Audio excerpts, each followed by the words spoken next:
Ya, mulai. Bismillah. Assalamualaikum warahmatullahi wabarakatuh. Alhamdulillah, alhamdulillahilladzi arsala rasulahu bil huda wa dinil haqq liyuzhirahu 'ala dini kullihi wa kafa billahi syahida. Asyhadu an la ilaha illallah wahdahu la syarikalah wa asyhadu anna Muhammadan abduhu wa rasuluhu la nabiyya wa la rasula ba'dah. Allahumma salli wa sallim ala nabiyyina Muhammad wa ala alihi wa sahbihi wa man tabi'ahum bi ihsanin ila yaumiddin. Ya ayyuhalladzina amanu taqullaha haqqa tuqatih wa la tamutunna illa wa antum muslimun. Ya ayyuhan nasu taqumul ladzi khalaqakum min nafsi wahidah wa khalaqa minha zawjaha wa batha minhuma rijalan katsiran nisaa wattaqullaha allazi tasaaluna bihi wal arham innallaha kana 'alaikum raqiba. Ya ayyuhalladzina amanu taqullaha wa qulu qawlan sadida yuslih lakum a'malakum wa yaghfir lakum dzunubakum wa may yuti'illaha wa rasulahu faqad faza fawzan 'azima. Summa amma ba'd. Alhamdulillah, segala puji bagi Allah dengan segala nikmat-nikmatnya. Segala puji bagi Allah atas segala rahmat serta karunia-Nya kepada kita. Utamanya yang patut kita syukuri adalah nikmat iman dan nikmat Islam. Nikmat kita beragama di atas tuntunan Nabi kita Muhammad sallallahu alaihi wasallam. Serta nikmat Allah berikan kita kesehatan. Allah berikan kita waktu serta kesempatan dan Allah mudahkan kita untuk beramal soleh. Yang semua itu adalah bekal-bekal yang sangat berharga untuk kita menghadap Allah Subhanahu wa taala. Maka semoga Allah Subhanahu wa taala menjadikan nikmat-nikmat ini menjadi penghantar kita untuk semakin dekat pada Allah Subhanahu wa taala. Dan semoga kehadiran kita di majelis ini Allah catat dengan ganjaran yang sebaik-baiknya di sisi Allah Subhanahu wa taala. Yang kedua, salam serta salawat untuk Nabi kita yang mulia Rasulullah sallallahu alaihi wasallam beserta keluarga beliau, para sahabat serta seluruh kaum muslimin yang menjalankan sunnah-sunnah nabinya hingga yaumul qiyamah. Dan kepada sahibul bait, semoga rahmat dan berkah Allah senantiasa terlimpah kepada rumah dan penghuninya. Jamaah sekalian yang dimuliakan oleh Allah Subhanahu wa taala. Alhamdulillah Allah Subhanahu wa taala memberikan kita kemudahan untuk kembali membahas hadis-hadis yang ada di dalam Kitabul Jami' sebagai bagian dari kitab Bulughul Maram yang semoga Allah Subhanahu wa taala memudahkan urusan kita di dalam mempelajarinya hingga selesai. Alhamdulillah kita memasuki bulan satu di antara bulan-bulan yang Allah haramkan, satu di antara bulan-bulan yang Allah muliakan, yaitu sekarang kita ada di bulan Rajab, yang Allah Subhanahu wa taala menyebutkan di dalam Al-Qur'an di surah At-Taubah ayat yang ke-36.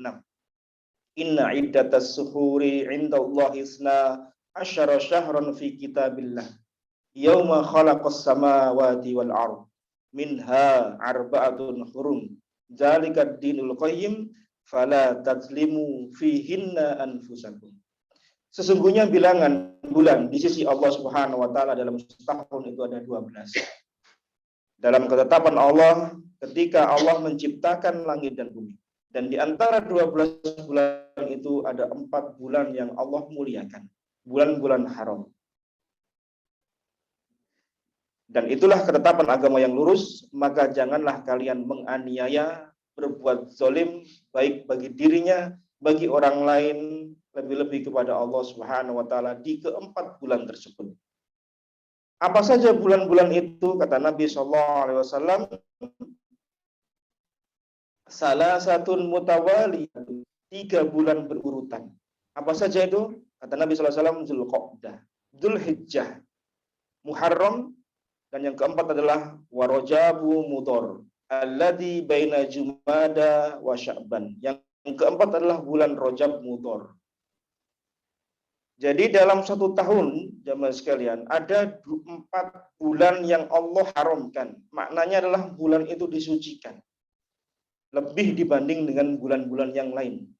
Mengapa Nabi menyebutkan dengan Rajab Mudhar? Karena kabilah Mudhar di masa jahiliyah adalah kabilah yang paling memuliakan Rajab. Sehingga kemudian Nabi menyandarkan Rajab itu kepada kabilah Mudhar.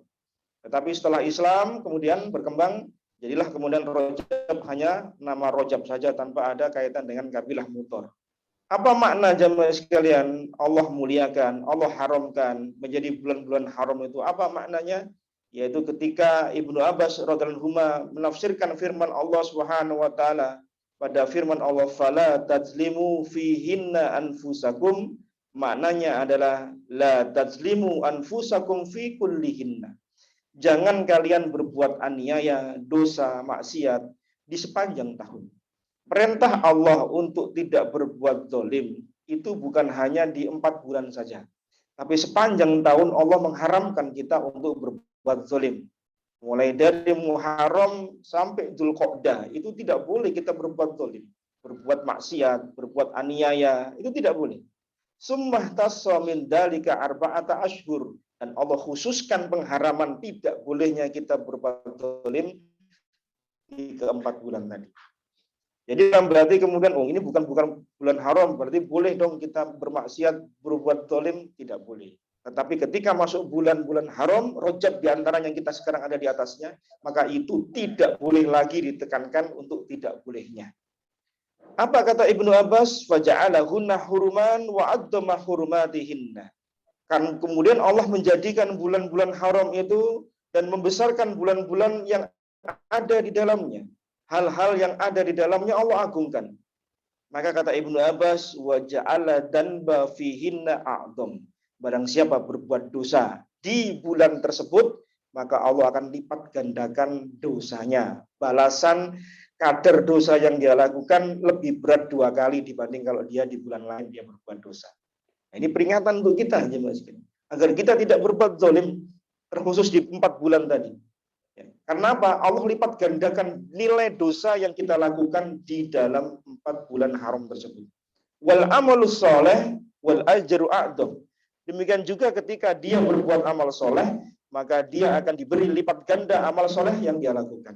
Nah, ini kemudian memotivasi kita agar kita tidak berbuat zalim, kita tidak berbuat aniaya, karena Allah Subhanahu wa taala berfirman dalam hadis qudsi dalam Sahih Muslim di nomor 2577, ya ibadi inni haramtu zulma ala nafsi, wahai hamba-hambaku, aku mengharamkan kezaliman atas diriku.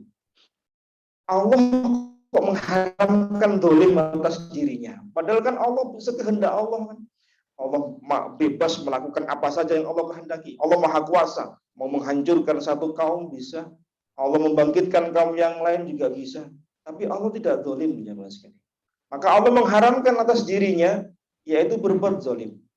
Maka apa kata Allah Subhanahu wa taala? Wa ja'altuhu bainakum muharraman. Maka aku pun menjadikan kezaliman itu haram atas kalian. Jadi haram kita berbuat zalim.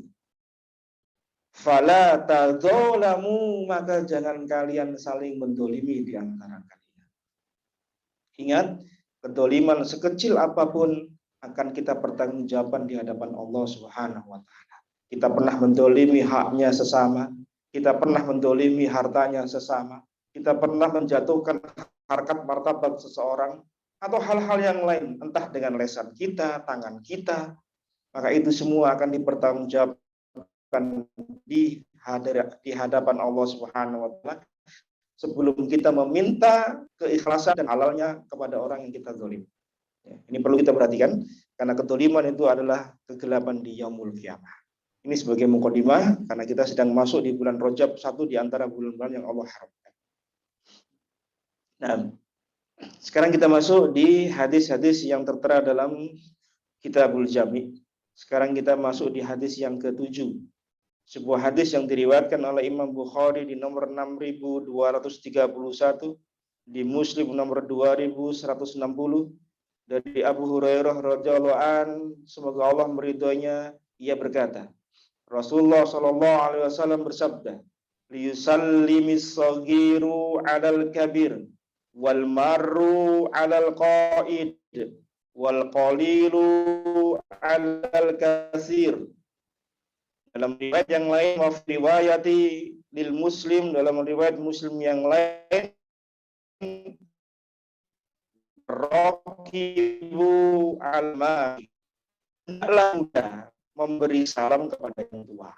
Ini adabnya, Mas. Yang muda itu adabnya ngasih salam dulu kepada yang lebih tua dari dirinya. Kalau dia merasa lebih muda dari yang dia jumpai, maka dia yang terlebih dahulu uluk salam. Kemudian yang berjalan hendaklah memberi salam kepada yang duduk. Ya, jadi kalau kita lewat, ada orang duduk mungkin di depan rumahnya, di terasnya, kita tahu, kita yang salam. Ya, jangan sampai yang duduk mendahului kita salam.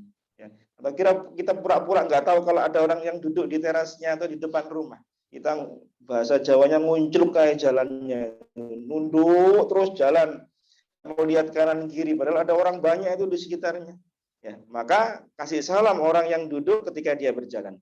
Yang sedikit wal qalilu alal kasir, yang sedikit kepada yang banyak. Kalau ada rombongan 2-3 orang berjumpa dengan yang lebih banyak dari dirinya, maka yang sedikit ini ngasih salam sama yang banyak. Kemudian ditambahkan dalam riwayat yang lain, dalam riwayat Muslim kata Al-Hafidz Ibnu Hajar, warraqibu alal mashi, yang berkendaraan itu ngasih salam sama yang jalan. Ya. Jadi ada 4 adab yang disampaikan oleh Ibnu Hajar Al-Asqalani di hadis yang sedang kita bahas ini. Jemaah sekalian yang dimulakan oleh Allah Subhanahu wa taala, hadis ini memberikan kepada kita penjelasan tentang sunnah-sunnah jika ada 2 orang muslim yang saling bertemu. Entah dia beberapa atau satu dengan satu orang atau satu dengan beberapa orang. Ya. Maka sebagaimana kita tahu bahwasanya Islam ini mengajarkan kepada umatnya agar saling menyebarkan salam. Apa kata Nabi? Afsus salam bainakum. Sebarkan salam di antara kalian. Dalam sebuah hadis yang diriwayatkan oleh Imam Muslim di nomor 54.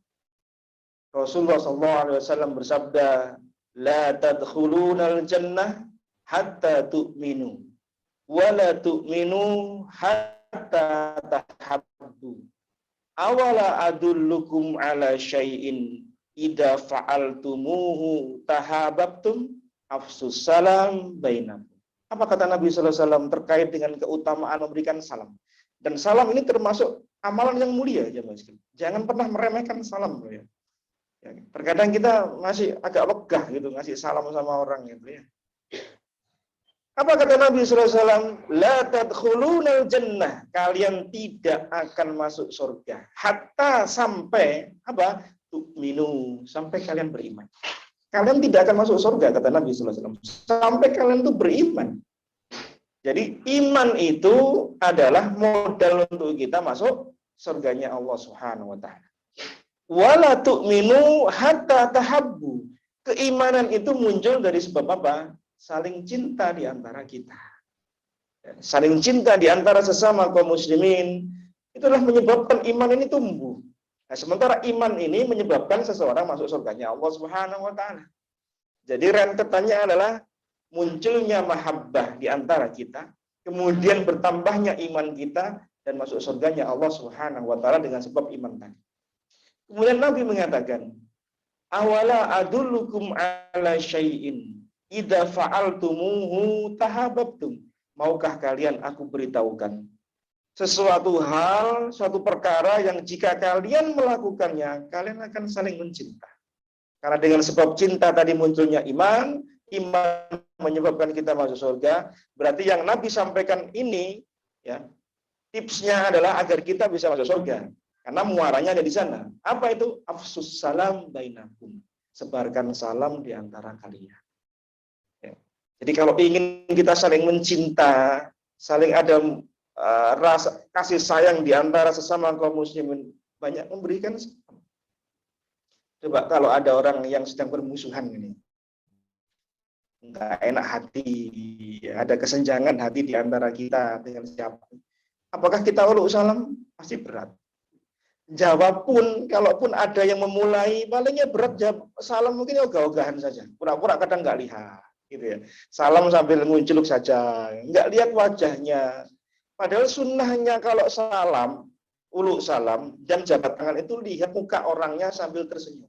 Kan ada orang salaman tuh, salaman tapi nggak lihat wajahnya orangnya. Nah, pakai senyum lagi. Lalu adabnya nanti di hadis yang lain ada disebutkan. Jadi adab dalam berjabat tangan ketika bertemu ditambah dengan uluk salam itu dengan senyum. Ya. Berapa sih beratnya senyum? Tinggal narik ujung bibir kiri sama kanan selesai. Itu senyum itu. Tidak sampai menghabiskan nasi satu piring pecel. Tidak sampai. Tinggal narik bibir kanan kiri senyum. Itu orang tuh Masya Allah hatinya langsung luluh. Yang awalnya ada kebencian, awalnya ada permusuhan, lihat muka orang yang dia musuhi atau dia benci jadi luluh hati. Karena apa? Senyum dan salam tadi. Betul kata Nabi. Kalau engkau ingin saling menyayangi, uluk salam, sebarkan salam. Makanya salam itu tidak bisa diganti dengan bahasa Indonesia. Ya, ada wacana dulu salam ganti selamat pagi, selamat siang, sore, malam. Nah selamat pagi toh, dan boleh sore oh. Sementara assalamualaikum itu keselamatan 24 jam. Berbeda, doanya berbeda. Ya. Sehingga ketika kita menyebarkan salam, maka apa yang datang? Keselamatan dari Allah. Rahmat Allah, berkah Allah. Sehingga kemudian muncul saling mencinta, itu tidak heran. Tidak heran. Ya. Oleh karenanya, jemaah sekalian, di antara keutamaan amal yang paling mulia, kata Nabi SAW, beliau sebutkan dalam Sahih Bukhari di nomor 6236, ketika seorang bertanya pada Nabi SAW, ayyi al-islami khair, ya Rasulullah, Islam apa yang paling baik? Dia bertanya tentang suatu amalan. Dan kita mengetahui bahwasanya jika ada orang bertanya tentang suatu hal, maka hendaklah dia bertanya tentang hal-hal yang bisa meningkatkan iman dan amal dia. Ya, jangan pernah bertanya pertanyaan yang tidak ada hubungannya dengan peningkatan iman dan amal. Buang-buang waktu. Sia-sia pertanyaan kita nanti. Ya, jadi bertanyalah kepada seorang alim ya tentang hal yang bisa menumbuhkan iman dan amal. Sahabat ini bertanya tentang sesuatu hal yang bisa menambah iman dan amal dia. Yaitu apa? Amal apa dalam Islam yang paling baik? Ini pertanyaan luar biasa ya Mas. Apa kata Nabi sallallahu alaihi wasallam? Tut'imul ta'am, engkau memberi makan. Wa taqra'us salam, engkau mengucapkan salam ala man arafta wa man lam ta'rif, kepada orang yang engkau kenal maupun tidak engkau kenal. Ini perintah Nabi sallallahu alaihi wasallam. Kalau uluk salam, nyebarkan salam jangan sama orang yang dikenal kok. Orang sak perumahan yang dia kenal Islam salami. Di luar dia tahu dia orang Islam enggak dikasih salam. Satu pengajian dikasih salam, orang lainnya nggak satu pengajian, nggak dikasih salam. Nggak boleh. Karena Nabi memerintahkan salamlah, ucapkan salam kepada orang yang kau kenal maupun tidak kau kenal. Kan kelihatan itu orang Islam. Ciri-cirinya mungkin pakai kopiah, mungkin pakai baju koko, pakai sarung dan seterusnya. Yang muslimah pakai jilbabnya dan seterusnya. Kan kelihatan dia muslim. Uluk salam ya Mas. Assalamualaikum. Sopo itu? Karena kita kalau disalami gitu, sopo kenal kan? Ya memang nggak kenal. Seolah-olah asing, dan itu memang tanda-tanda hari kiamat akan datang. Yaitu apa kata Nabi SAW? Anna baina yaday sa'ah, sesungguhnya di antara tanda-tanda hari kiamat, taslima al-khossah, yaitu memberi salam pada orang-orang yang khusus saja, yaitu orang yang dia kenal. Jadi kalau kita memberi salam, ternyata itu kita hanya ngasih salam pada orang yang kita kenal saja. Sementara ada orang lain pun juga orang Islam, Muslim, kok kita nggak ngasih salam sama dia, itu termasuk tanda-tanda hari kiamat. Jadi jarak hari kiamat dengan usia bumi itu dikatakan dekat, kata Nabi SAW. Nabi mengatakan 1400 tahun yang lalu, itu Nabi mengatakan seperti ini. Jarak antara aku diutus dengan hari kiamat seperti ujung jariku ini dengan telunjuk. Itu beliau katakan kapan? 14 abad yang lalu. Ini sudah tahun berapa? Artinya apa? Dekatnya hari kiamat semakin dekat. Karena sudah 1400 tahun yang lalu Nabi mengatakan demikian.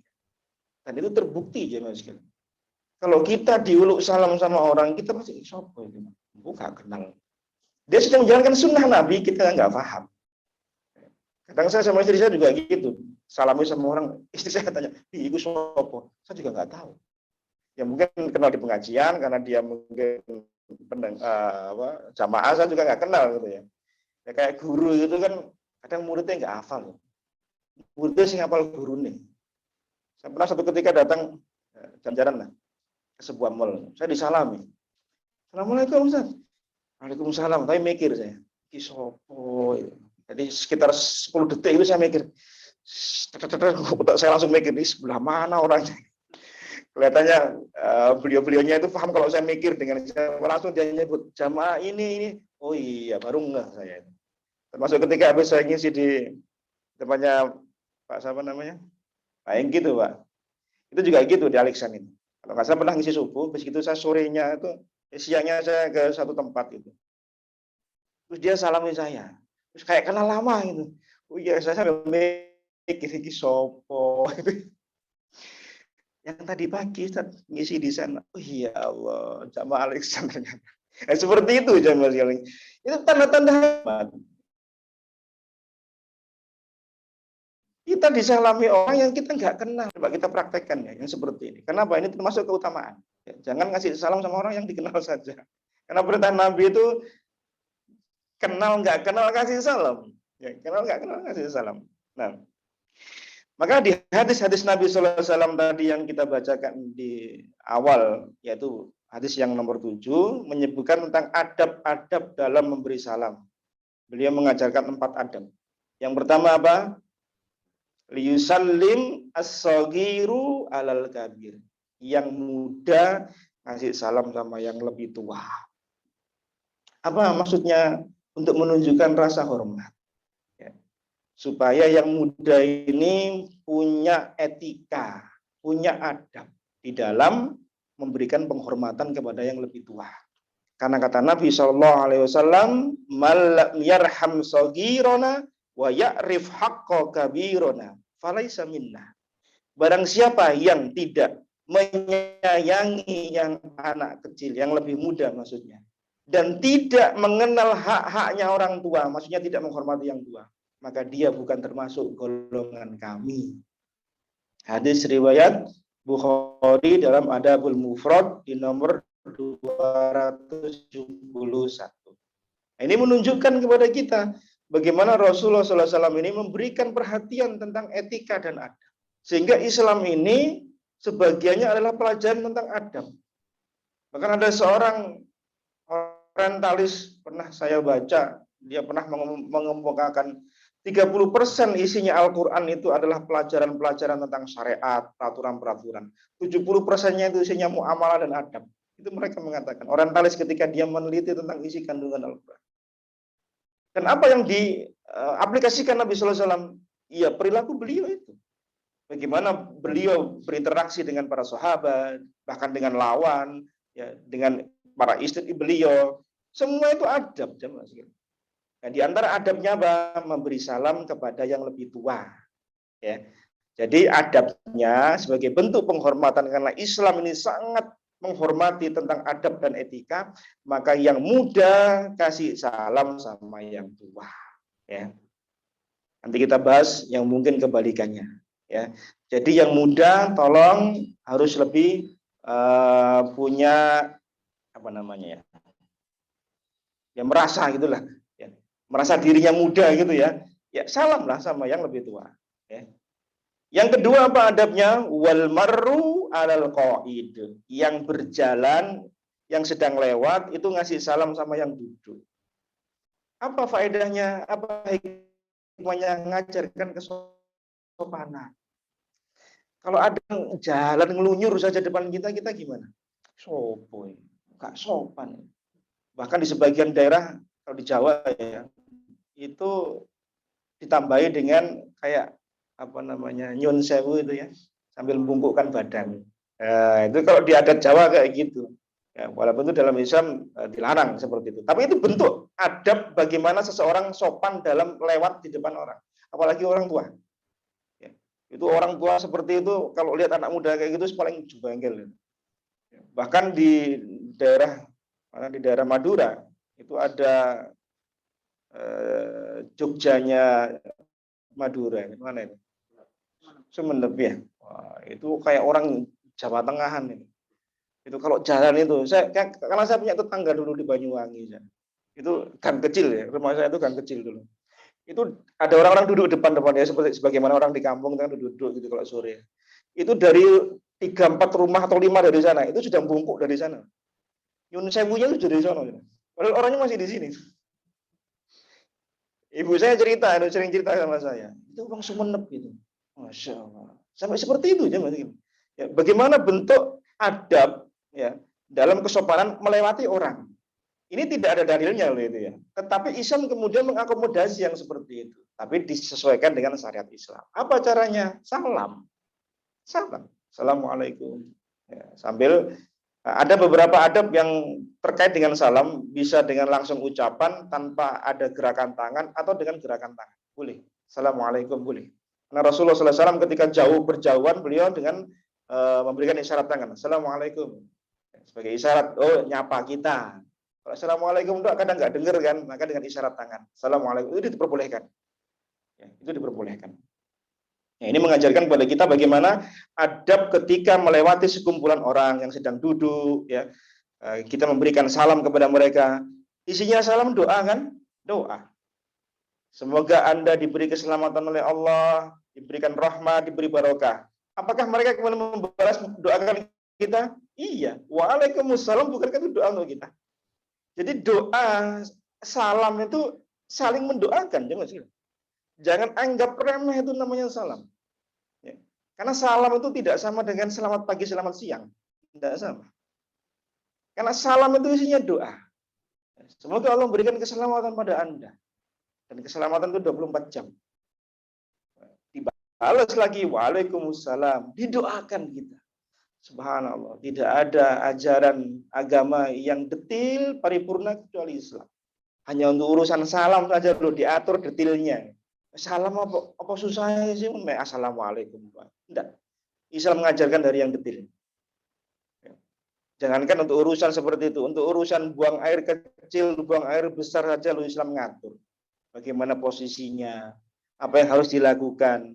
Kata seorang Yahudi, seorang rahib bertanya kepada Ibnu Mas'ud, apa agamamu mengajarkan kayak gitu? Jangankan mengajarkan gitu yang kecil, burung yang terbang di angkasa yang sedang mengepakkan sayapnya aja kita punya ilmunya. Jadi Islam ini mengajarkan detail, ya. Jadi jangan menganggap wah Islam nggak ngajari, diajarkan semua. Mungkin kita yang belum tahu, mungkin kita yang belum mempelajarinya, ya. Belum sampai ilmunya ke sana. Tapi semuanya sudah diajarkan sama Islam. Yang ketiga apa? Wal qalilu alal katsir. Yang kelompok yang sedikit ngasih salam lebih dulu kepada kelompok yang besar. Ya. Jadi ada beberapa orang, mungkin 1 orang bertemu dengan 5 orang, salam yang satu ini. Walaupun dia mungkin lebih tua. Nah, ini masalahnya. Dia merasa lebih tua, yang kelompok tadi anak-anak misalnya. Lah, aku kan sing tua, mbok yo disalami sih lah gitu gimana. Sementara dia sendirian. Kalau kena ketiga ini berarti dia yang harus ngasih salam sama yang kelompok tadi. Jadi nggak usah gengsi lah. Merasa dia orang terhormat, merasa dia orang disegani, kok gak disalam ya? Kasih salam. Ya. Mungkin dia pejabat kampung mungkin ya. Kok gak disalami sama warganya? Nah, jangan. Yang keempat apa? Ada tambahan dalam lafal Muslim yang lain, warraqibu alal mashi, yang naik kendaraan ngasih salam sama yang jalan. Jadi kalau kita naik motor, naik mobil, ya kalau naik mobil ya jemaah sekalian, kalau kita naik mobilnya, ada orang jalan, bukalah kaca, kasih salam. Jangan brrr. Orang yang kita lewati itu lo tahu kalau itu mobil kita. Gak nyoba aku. Pernah nggak kita nyoba kayak gitu? Lewat itu ya tahu kita, tapi kita dilewati saja. Kecuali memang di jalan besar yang berbeda kalau itu. Tapi kalau masih di jalan kampung, ya masih bisa kita pelan-pelan kendaraan kita. Bukalah kaca kita. Assalamualaikum. Kalau dia berjalan, kasih tumpangan. Kasih tumpangan. Di perumahan ibu saya sana dulu itu, ada seorang jenderal bintang 4. Kasal. Itu rumahnya tetangga saya. Mulai dari angkatnya masih rendah, meniti karir hingga kemudian jadi bintang 4 Kasal, Laksamana. Itu kalau naik kendaraan dinas, mau dinas gitu ya, kalau pas mampir ke rumah saya di rumah itu kalau ada warga yang ke atas, ke rumah kita kan naik ke atas ini. Itu naik angkot itu diduduti. Itu pejabat itu. Sampai yang dinunuti sampai sungkan. Numpak mobilnya pejabat. Padahal yang nunuti, yang bawa mobil tadi itu tidak masalah. Karena merasa tetangga, merasa dia kenal. Buka pintu, assalamualaikum, ikut Pak. Lama-lama akhirnya sungkan itu yang dinunuti. Yang nunut akhirnya sungkan sendiri. Saking baiknya orang gitu ya. Jadi jamaah sekalian jangan merasa ketika naik kendaraan lebih tinggi posisinya, lebih mulia, lebih berharga, lebih wah dibanding yang berjalan atau yang naik kendaraan yang lebih kecil lagi, jangan. Kenikmatan yang Allah berikan gunakan dalam rangka untuk syukur, tawadhu. Ya. Caranya gimana? Tadi salam. Ada yang lewat, kita lewati salam. Buka pintu kaca, kasih salam. Ya. Insya Allah kalau kita melakukan ini, insya Allah masyarakat sekitar kita ya, akan mengetahui bagaimana indahnya Islam ketika diterapkan dalam kehidupan kita sehari-hari, terkhusus dalam masalah salam. Nah, jamaah sekalian yang dimuliakan Allah Subhanahu wa taala. Lalu bagaimana hukum dari keempat adab ini? Hukum katanya para ulama, menurut mereka hukumnya adalah sunnah, bukan wajib. Artinya apa? Posisinya di bagaimana gitu. Ya. Contoh tadi, yang sedikit ternyata lebih tua daripada yang kelompok yang besar, ya. Atau sebaliknya. Maka yang seperti ini jamaah sekalian, jika dibalik posisinya, maka tidak masalah. Yang muda ternyata lebih dahulu yang tua, dia salam. Yang tua itu nyalami yang muda dulu, tidak masalah. Karena kata para ulama, yang empat tadi itu adalah sunnah. Artinya, kalau itu dibalik posisinya, maka tidak masalah. Yang kelompok yang besar, tahu ada kelompok kecil lewat, lebih dulu dia ngasih salam. Tidak masalah. Walaupun adab di awalnya adalah dengan posisi yang empat kita sebutkan tadi. Ya. Terkadang orang tua ngasih salam pada anak-anak. Ada kan? Ada anak-anak kecil, assalamualaikum. Rasulullah itu mengajarkan seperti itu. Dalam sebuah hadis yang diriwayatkan oleh Imam Muslim dari Anas bin Malik radhiyallahu anhu, anna Rasulullah sallallahu alaihi wasallam marra ala gilmanin fasallama alaihim. Adalah Rasulullah sallallahu alaihi wasallam itu kalau melewati anak-anak, beliau yang ngasih salam. Padahal anak-anak itu tahu itu Rasulullah. Dan Rasulullah juga orang sepuh, lebih tua daripada dia. Tapi mengapa Rasulullah yang sendirian, yang juga sepuh, ngasih salam sama anak-anak? Ini menunjukkan apa? Bolehnya dibalik posisinya. Memberi salam pada anak-anak itu posisinya untuk apa? Memberikan pengajaran. Kalau anak kalau nggak dikasih pelajaran, assalamualaikum, dia kan nggak tahu mengucapkan salam. Maka ini ada nilai pendidikan. Anak-anak kita ajari. Kita masuk rumah, kita tahu anak-anak di dalam. Salam. Assalamualaikum. Supaya anak kita tahu. Kita mau berangkat kerja, salam sama anak-anak kita. Assalamualaikum. Ngajarkan salam semuanya. Walaupun kadang anak kita pengennya salam sama kita, karena dia merasa lebih kecil daripada kita kan. Tapi untuk pengajaran maka seperti itulah yang diajarkan oleh Rasulullah SAW. Maka boleh untuk di posisinya, ya dalam rangka apa? Untuk memberikan pelajaran. Jadi tidak mengapa, ya bagi orang tua ngasih salam pada yang lebih muda, pada anak-anak sebagai bentuk apa? Tawadhu'nya orang tua kepada anak-anak, kepada yang lebih muda. Ya. Jadi Nabi SAW mengajarkan kepada kita bagaimana tawadhu. Dan tawadhu itu nilainya tinggi ya Mas. Orang yang merasa rendah hati, bukan tinggi hati ya, rendah hati, bukan kecil hati. Kalau kecil hati itu orangnya minder. Tapi kalau rendah hati orangnya itu tawadhu, low profil. Dia selalu bisa menempatkan dirinya bagaimana dia bisa bersikap. Sehingga akan apa? Muncul kasih sayang anak-anak kepada yang lebih tua. Yang muda ngasih salam sama yang tua itu akan muncul sayangnya. Wah, yang tua perhatian sama kita, ngasih salam. Padahal seharusnya kita ngasih salam. Muncul kasih sayangnya. Muncul sifat sayangnya. Lalu bagaimana jika bertemu dua orang yang setara? Nah, ini misal ada kasus. Bagaimana jika ada dua orang yang bertemu setara posisinya? Kalau tadi disebutkan yang jalan ngasih salam yang duduk, yang naik kendaraan sama yang berjalan. Ya, yang kecil sama yang besar, yang kelompok kecil, yang muda sama yang besar, yang tua, yang kelompok kecil sama kelompok yang besar. Lalu bagaimana kalau posisinya sama? Sama-sama naik mobil, sama-sama naik sepeda barangkali, sama-sama berjalannya misalnya, sama-sama mudanya atau sama-sama tuanya. Siapa yang lebih dulu ngasih salam? Kalau tadi kan sudah diatur, yang muda kepada yang tua dan seterusnya. Ini kalau kedudukannya setara bagaimana? Maka berdasarkan keumuman sebuah hadis yang diriwayatkan oleh Imam Bukhari di hadis nomor 6077, di Muslim nomor 2560 dari Abu Ayyub Al-Ansari radhiyallahu anhu. Rasulullah bersabda, "La yahillu lirajulin ayyahjura akhahu fawqa salasi layalin." Tidak halal bagi seorang muslim mendiamkan saudaranya lebih dari 3 malam. Tidak halal, berarti haram. Nggak nyapa saudaranya, nggak tegur sapa selama lebih dari 3 hari, haram. Dosa.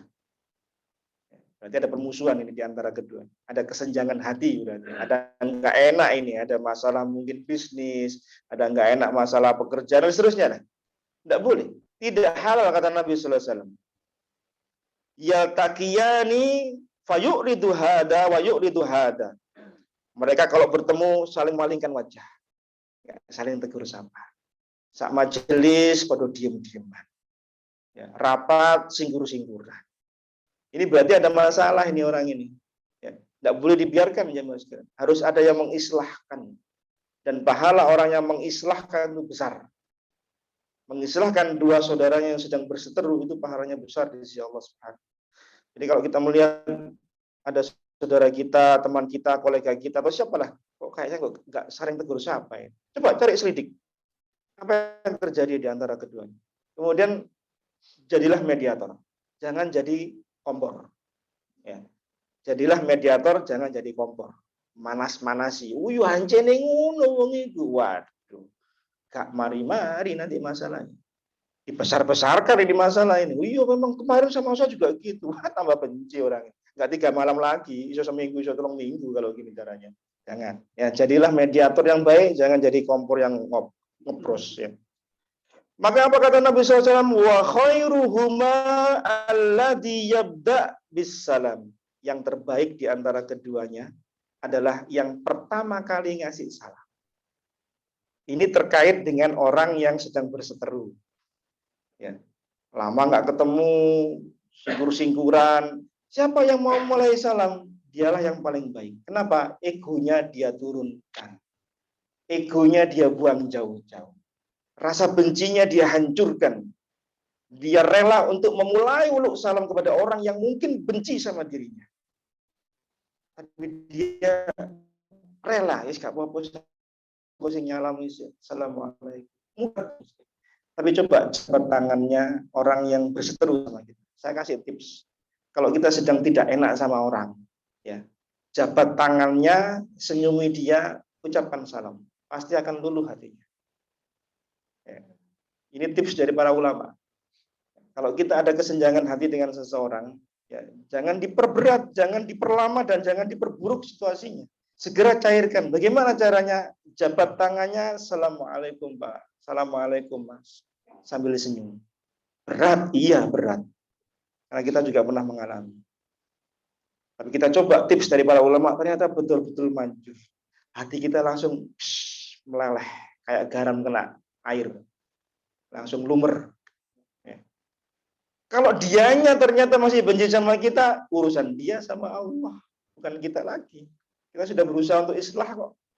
Ya. Kalau orang yang nggak mau sama kita, nggak mau islah, urusan dia sama Allah Subhanahu. Kita sudah berusaha untuk menyambung kebaikan untuk dia. Jadi orang yang paling baik adalah apa? Yang lebih dulu memberi salam. Nah, berdasarkan keumuman hadis ini, jika ada dua orang yang bertemu yang setara, usianya, kondisinya, naik kendaraan, bodoh naik kendaraannya, jalan sama jalannya, usianya juga setara, maka siapa yang lebih dulu? Yang pertama yang salam itulah yang lebih baik. Jadi apa? Cepet-cepetan salam. Kita pernah dulu mempraktekkan hadis ini ketika masih sekolah dulu ya. Kalau kita masuk sekolah itu, Jadi teman-teman tuh sudah nunggu di pintu. Begitu kita masuk itu langsung assalamualaikum, jadi kaget kita. Padahal kita mau ngasih salam, ternyata didului sama mereka. Kita pun juga besok gitu lagi, begitu seterusnya. Sampai ketawa kita kalau mengingat masa-masa seperti itu. Jadi kita menerapkan hadis ini ya secara apa ya, secara tekstual gitu aja ya. Tapi seandainya memang kondisinya seperti itu, maka yang terbaik adalah yang lebih dahulu. Andai kondisinya setara. Kondisi kedua, bagaimana jika ada sekelompok orang banyak melewati kelompok orang yang sedikit, yang dia sedang duduk misalnya. Padahal tadi adabnya apa? Kelompok kecil ngasih salam sama kelompok yang besar.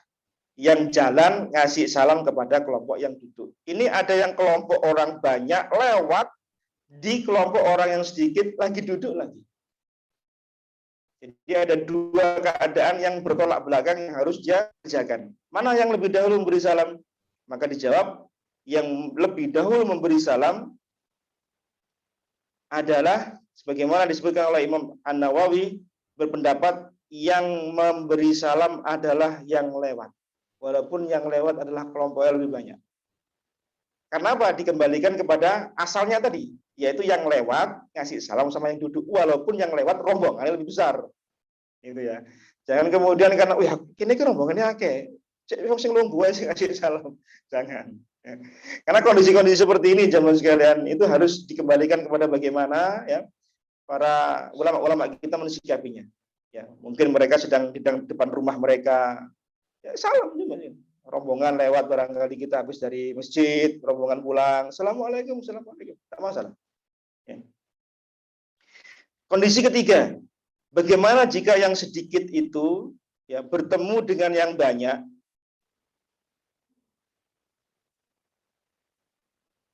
Apakah yang sedikit itu memberi salam kepada yang banyak? Terus yang salam yang banyak tadi itu siapa saja yang harus diberi salam? Jadi seseorang yang sedikit ketemu dengan rombongan yang banyak gitu loh. Terus siapa yang dikasih salam? Dia kenal beberapa orang tapi nggak kenal yang lain. Siapa yang harus dikasih salam? Apa kita ngasih salam? Assalamualaikum Pak Agus. Sementara yang sebenarnya dia nggak kenal. Caranya adalah memberi salam secara umum. Karena secara umum tadi assalamualaikum, maka terkena pula kepada orang yang dia kenal maupun tidak dia kenal. Karena hadis di awal tadi menyebutkan bahwasanya berilah salam kepada orang yang dikenal maupun yang tidak dikenal.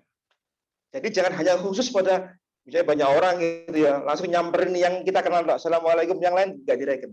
Nah, ini salah. Ya. Berarti kita apa? Menyinggung perasaan orang lain.